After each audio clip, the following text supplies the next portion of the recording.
తెలంగాణ రాష్ట్రంలో భానుడు బగబగలాడుతున్నాడు. గత కొన్ని రోజులుగా పెరుగుతున్న ఎండల తీవ్రత ప్రస్తుతం పతాక స్థాయికి చేరుకుంది.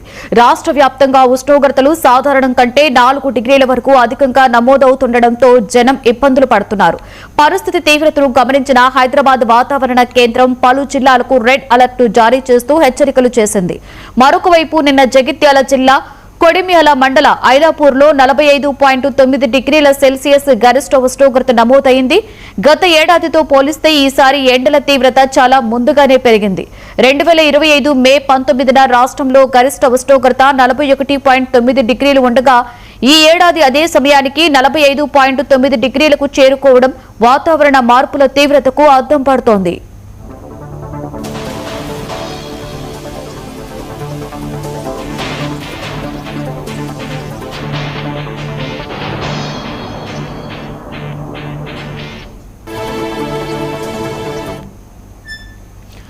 నిజామాబాద్, నిర్మల్, జగిత్యాల వంటి ఉత్తర తెలంగాణ జిల్లాలలో వడగాలుల ప్రభావం అత్యంత తీవ్రంగా ఉంది. రాష్ట్ర వ్యాప్తంగా 12 జిల్లాలలో ఉష్ణోగ్రతలు 45 డిగ్రీల మార్కులు దాటేశాయి.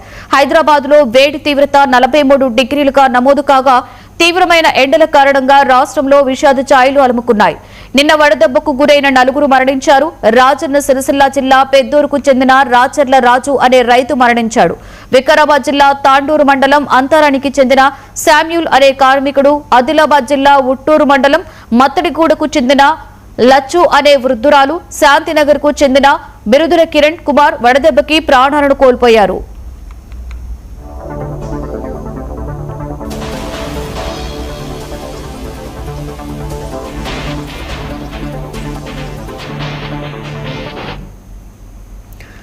గాలిలో తేమ శాతం గణనీయంగా పడిపోవడంతో ఈ తీవ్రమైన వేడికి ప్రధాన కారణంగా వాతావరణ నిపుణులు చెబుతున్నారు. ప్రస్తుతం రాష్ట్ర వ్యాప్తంగా గాలిలో తేమ 50% లోపు మాత్రమే ఉంటుంది.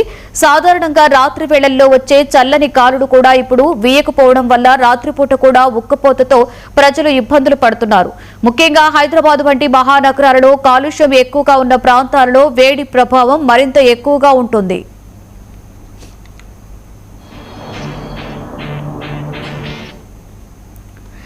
రానున్న 2 రోజుల్లో ఉష్ణోగ్రతలు 46 నుండి 47 డిగ్రీల మధ్య నమోదయ్యే అవకాశం ఉండడంతో వాతావరణ శాఖ కొన్ని జిల్లాలకు రెడ్ అలర్ట్ ను జారీ చేసింది. ఖమ్మం, సూర్యాపేట, నల్గొండ, భద్రాద్రి కొత్తగూడెం, ములుగు, వరంగల్, హనుమకొండ, జయశంకర్, భూపాలపల్లి, మంచిర్యాల, ఆసిఫాబాద్, పెద్దపల్లి, కరీంనగర్, జగిత్యాల ఈ ప్రాంతాలలో మధ్యాహ్నం వేళ జనం బయటికి రావడం ప్రాణాపాయమని అధికారులు హెచ్చరించారు. ఒకవైపు ఎండలు మండుతుంటే మరొక వైపు పలు ప్రాంతాలలో గాలివాన బీభత్సాన్ని సృష్టించింది. మెదక్, సిద్దిపేట జిల్లాలలో అకాల వర్షం కురిసింది. భారీగా వీచిన గాలుల కారణంగా చెట్లు విరిగిపోవడం, ఇళ్ల రేకులు ఎగిరిపోయాయి. కొన్ని ప్రాంతాలలో ఆస్తి నష్టం, పంట నష్టం కూడా జరిగింది. రానున్న 4 రోజుల పాటు ఈ ఎండల తీవ్రత ఇలాగే కొనసాగే అవకాశం ఉందని ప్రజలు ప్రభుత్వ ఆదేశాలను పాటిస్తూ క్షేమంగా ఉండాలని సూచిస్తున్నారు.